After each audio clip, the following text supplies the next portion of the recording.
Well, we got this bridge in South Carolina that they can't keep repaired. They've used everything under the sun. So we're putting elephant armor. We got one major location, we got two smaller locations, and we're in the middle of knocking it slap out the park. This elephant armor is going to hold this whole bridge up. It'll be here until the day we all go upstairs. Hey guys, live here on elephant armor on the bridge today.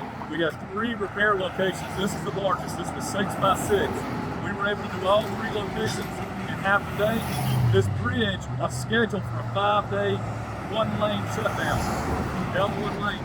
We're going to be able to return this bridge to service 2 days early due to this great product from Bone Elephant Armor.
What you see here with this product whiting out and curing is it's thicker out here, so there's more mass. So there's a higher heat going on, and it's curing faster than the edges over here that don't have that thermal mass from the heat of hydration.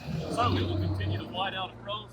The last step is we'll take this Vetrofluid from Ecobeton, it forms a water glass layer in the matrix of the concrete. We'll spray down this whole repair, and this product from Bone Elephant Armor and Ecobeton Vetrofluid will be good to go for many, many years.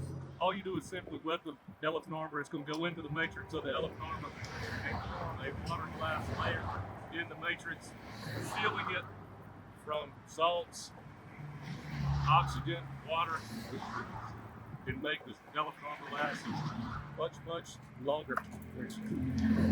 With the help of Wade Summerlin, my teammate and counterpart, we were able to do a successful demo of Bone Elephant Armor and Ecobeton Vetrofluid with the DOT on an interstate bridge deck where a previous repair was not living up to the standards that it needed to stand from the transfer truck, dynamic load, cars, and traffic standpoint. They had an outage on it for a period of 5 days, planned to keep it 1 lane. Day 1 was tear out, day 2 was application of the Bone Elephant Armor and the Vetrofluid, and day 3 we were able to give the bridge back to full 2-lane service as the holidays approached. Contact Utility Service Agency for all your bone safety signs, Bone Elephant Armor, and Ecobeton Vetrofluid needs. Thank you.